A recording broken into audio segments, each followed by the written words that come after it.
Hello friends, मैं S के Saini MAIC group में एक बार और आपका स्वागत है। और आज हम लोग पढ़ेंगे साहूकार एवं महाजन के कार्य, यानी किस तरह से गांव में ग्रामीण जनता को ये कैसे ऋण उपलब्ध कराते हैं, इनका क्या कार्य है, उसके बारे में हम आज आप लोग को बताने वाले हैं। यहाँ पे देख सकते हैं साहूकार या महाजन के कार्य को हमने लिख रखा है। सबसे पहले हमने लिखा है कि ऋण देना। ऋण देने का मतलब है साहूकार अथवा महाजन ग्रामीण जनता को, साहूकार अथवा महाजन, मान लीजिए ये साहूकार हैं और ग्रामीण जनता को ये अल्पकालीन ऋण, अल्पकालीन यानी अल्पकालीन शॉर्ट पीरियड के लिए ऋण उपलब्ध कराते हैं।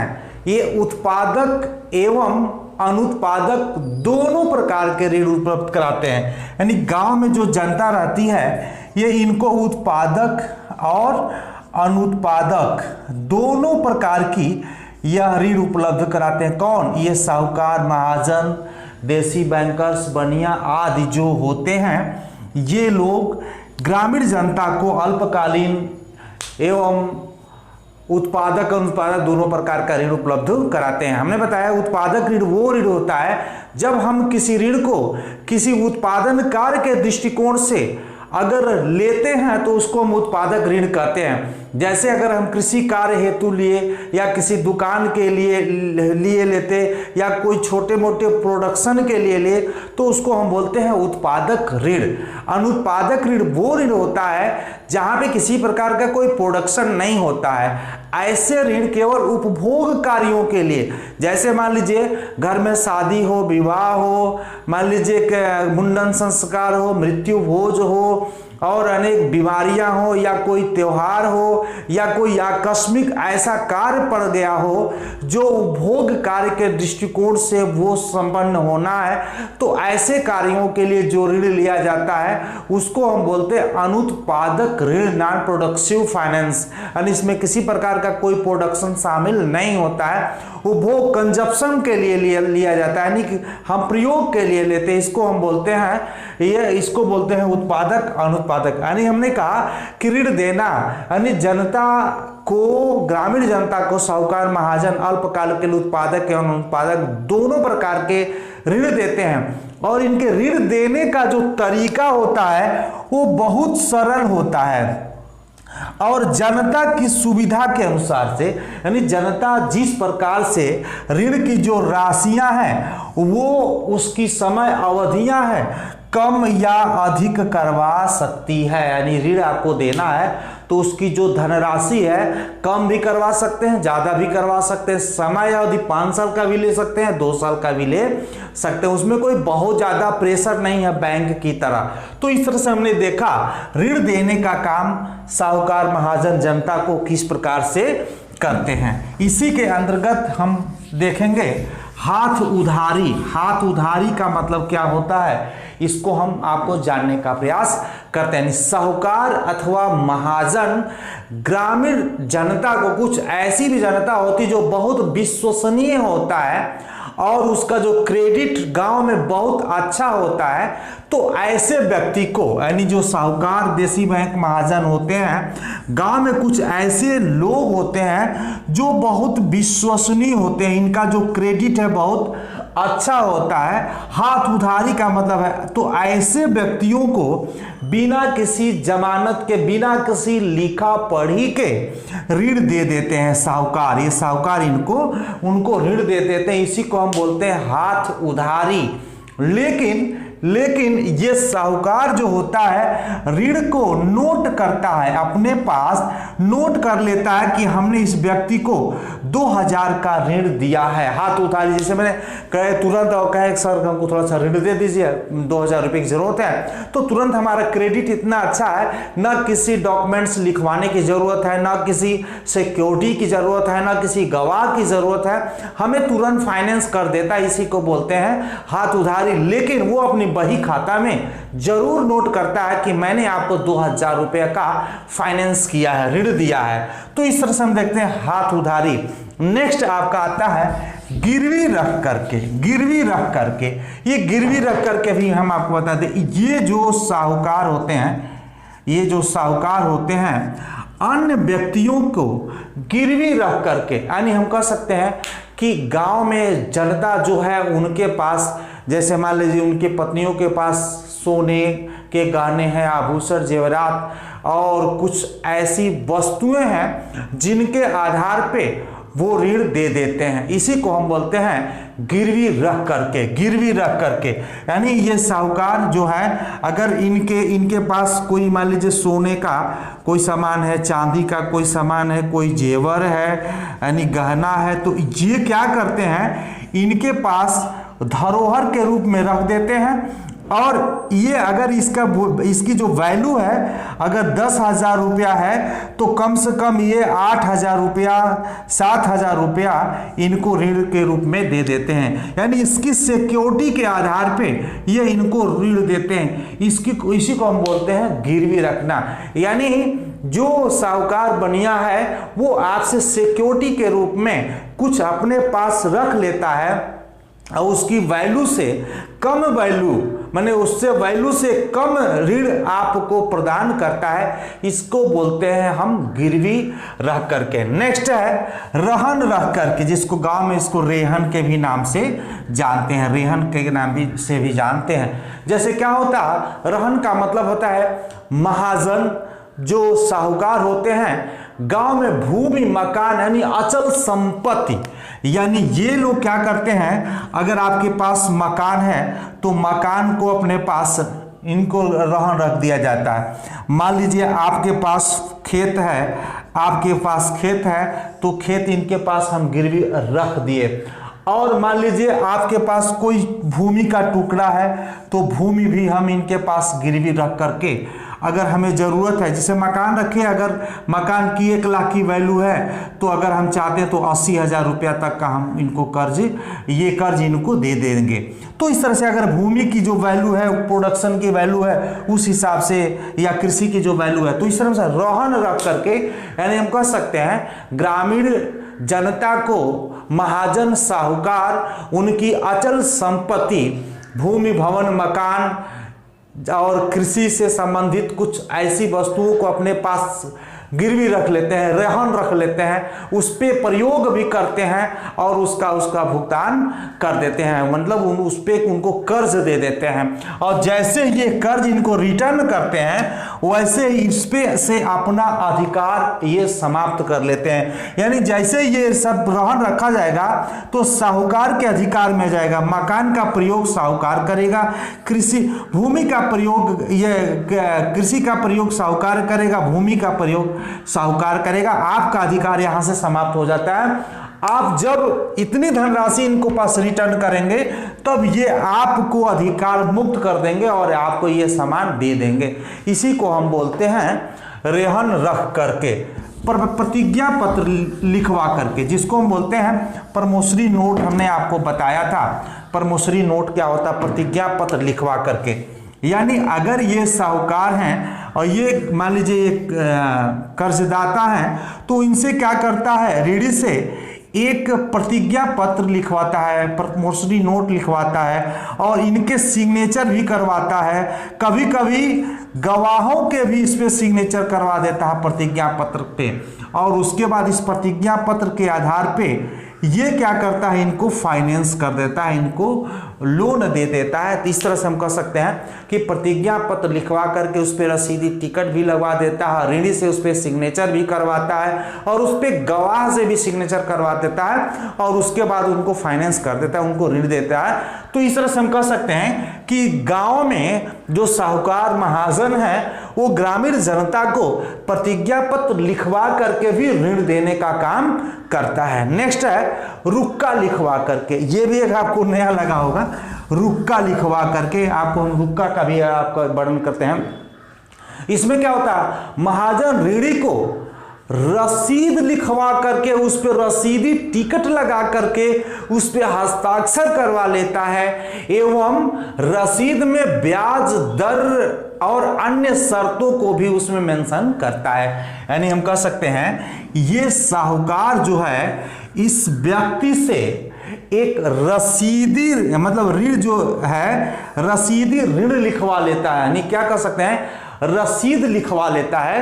यानी ये लिखते हैं कि हमने आपसे 10,000 रुपया ऋण के तौर पे लिया है, और इस पे स्टैंप लगवाता है और इस पे इनसे सिग्नेचर भी करवाता है। और इसमें क्या होता है ब्याज और मूलधन दोनों जोड़ करके कि इस अवधि के बाद या इस अवधि पे हम आपका भुगतान कर देंगे, इसी को हम बोलते हैं रुक्का, इसको बोलते हैं रुक्का। यानी इसमें महाजन जो साहूकार होते हैं रसीद लिखवा करके उस पर रसीदी टिकट लगवा करके ऋणी से उस पर हस्ताक्षर करवा लेता है, और रसीद में ब्याज दर एवं ऋण जो भी अन्य शर्तें होता है वो सभी शर्तें इस रुक्का पे पूरी तरह से रसीद पे पूरी तरह से वो लिखवा करता है, मेंशन करवाता है, उसके बाद वो ऋण देता है। इसी को हम बोलते हैं रुक्का, उसी को बोलते हैं रुक्का लिखवा करके तब ये अपने पास रख लेता है और इनको 10,000 रुपया का क्या करता है फाइनेंस करवा देता है। इसी को हम बोलते हैं रुक्का लिखवा करके। नेक्स्ट आपको मैं बता दूं कि किस्त प्रणाली के आधार पे, तो बड़ा सरल है आप जानते होंगे, ये किस्त प्रणाली के आधार पे, किस्त प्रणाली के आधार से जैसे मान लीजिए इन्होंने इनको 1 लाख रुपया, मान लीजिए 1 लाख रुपया ऋण दिया है, तो ये बोलता है कि आप हमको एक मुश्त अगर 1 लाख रुपया नहीं दे पाते हैं तो मंथली आप हमको 12,000 रुपया आप दे सकते हैं। उसमें समय का जो भी ड्यूरेशन होता है उसका भी एक निर्धारण हो जाता है कि इतने सालों में हम आपको दे देंगे। तो इसमें जो इंटरेस्ट होता है, जो ब्याज होता है, वो भी इंक्लूड कर देता है, और इंक्लूड करके उसका एक किस्त बनाता है। जैसे एक होता है फ्लैट सिस्टम और फ्लोट सिस्टम होता है। जैसे प्राइवेट बैंकों में फ्लैट सिस्टम, जैसे मान लीजिए 1 लाख हुआ, 5 साल के लिए ले रहे हैं, 10% के हिसाब से अगर मान लीजिए 50,000 हुआ तो 1.5 लाख हुआ, और 1.5 लाख को 5 साल में बांट देंगे, 60 किस्तों में बांट देंगे और आपको भुगतान करना है।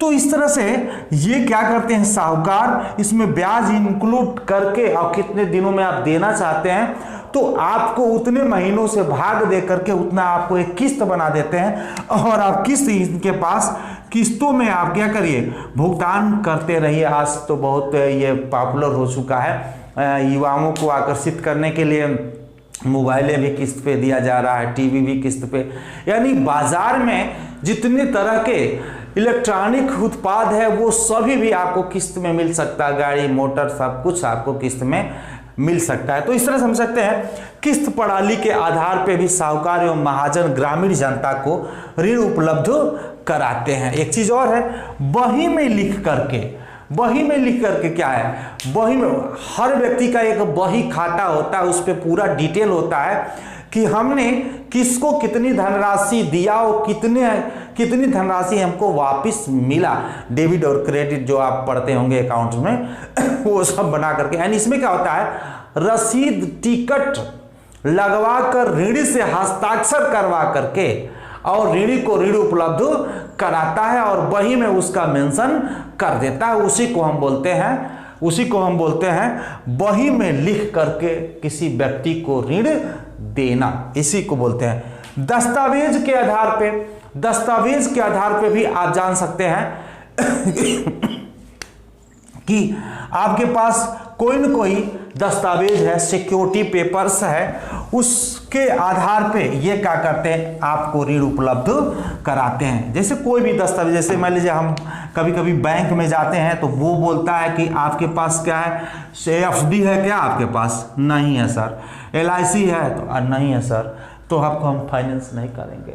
आप बताइए एफडी है, मान लीजिए 5 लाख का एफडी है तो एफडी के आधार पे भी आपको ऋण दिया जा सकता है। जमीन के पेपर है तो उस पर आपको दिया जा सकता है। दस्तावेज मतलब कोई ना कोई आपके पास ऐसा प्रूफ हो जिस प्रूफ के आधार पे आपको फाइनेंस किया जाए। नेक्स्ट है जिन्स के रूप में ऋण देना, यानी गांव में जो साहूकार महाजन बनिया सेठ लोग हैं वो जिन्स के आधार पे भी ऋण प्रदान करते हैं। अब जिन्स क्या होता है, कभी कभी महाजन किसानों को मुद्रा के रूप में ऋण न दे करके अनाज के रूप में ऋण प्रदान करते हैं। जैसे क्या होता है कि ये लोग क्या करते हैं, साहूकार ये किसानों को यानी किसानों को कभी कभी मुद्रा में ऋण न दे करके, मतलब पैसे में इनको फाइनेंस नहीं करते हैं, वस्तु में करते हैं, वस्तु में करते हैं।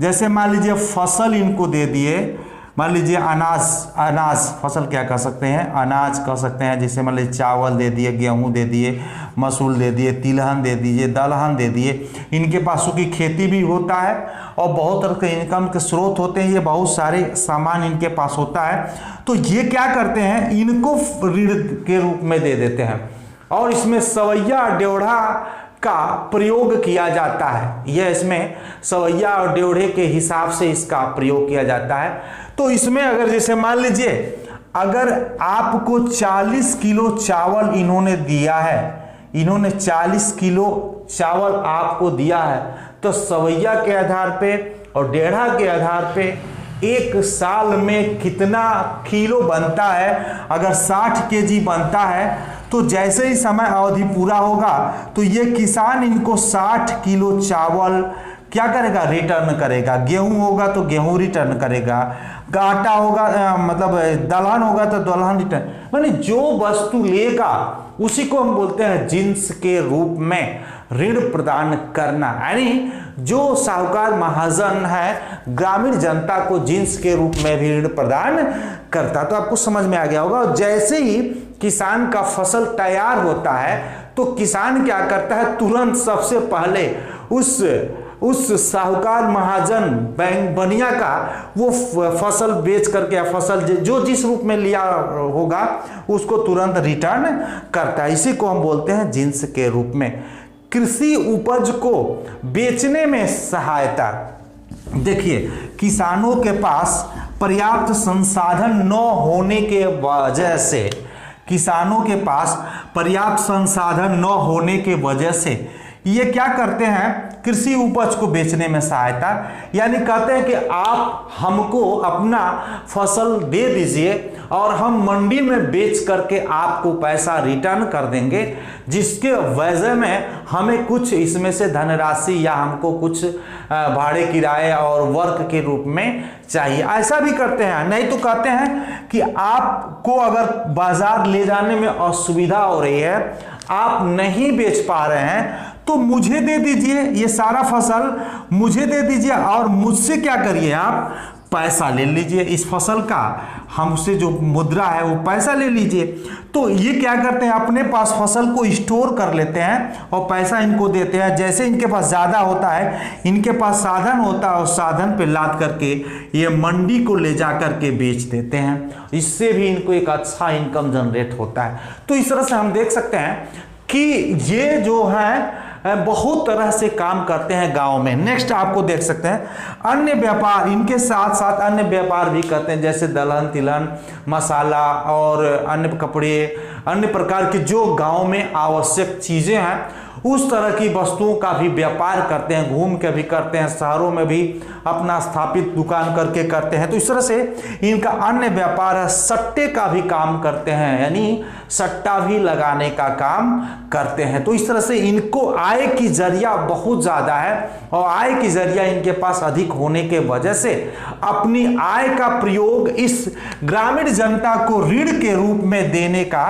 काम करते हैं और उसका ब्याज सहित उस ग्रामीण जनता से भुगतान प्राप्त करते हैं, जिससे इन साहूकारों का जो आय है वो बढ़ता जाता है, वो धनी होते जाते हैं। कभी कभी तो ऐसा होता है कि अगर किसानों के द्वारा जो ऋण वापस नहीं हो पाता है तो किसानों के जो जमीन होता है उस जमीन को भी लिखवाने का काम करते हैं, उस जमीन को भी लिखवा लेते हैं, जिससे उनके जोत का आकार भी बढ़ता जाता है। और जोत का जब आकार बढ़ेगा तो उनके पास प्रोडक्शन, कृषि से संबंधित उत्पादन बढ़ेगा तो इनकम बढ़ेगा, ये ऋण देंगे और ज़्यादा लाभान्वित होंगे और सभी सामान इकट्ठा करके मंडी में बेच करके आय को प्राप्त करेंगे। तो आज के लिए इतना ही, और नेक्स्ट इसके बाद जो इनके गुण है, इनके दोष हैं, उसके बारे में पढ़ेंगे। इनसे क्या क्या सावधानियां हैं और कैसे इनको समाप्त किया गया, ये सभी का हम जिक्र करेंगे। लेकिन बैंकिंग सुविधाओं का विस्तार बढ़ने के बावजूद भी गांव में ग्रामीण साहूकार महाजन का महत्व अभी भी खत्म नहीं हुआ है। तो इस तरह से आज के लिए इतना ही। Thank you.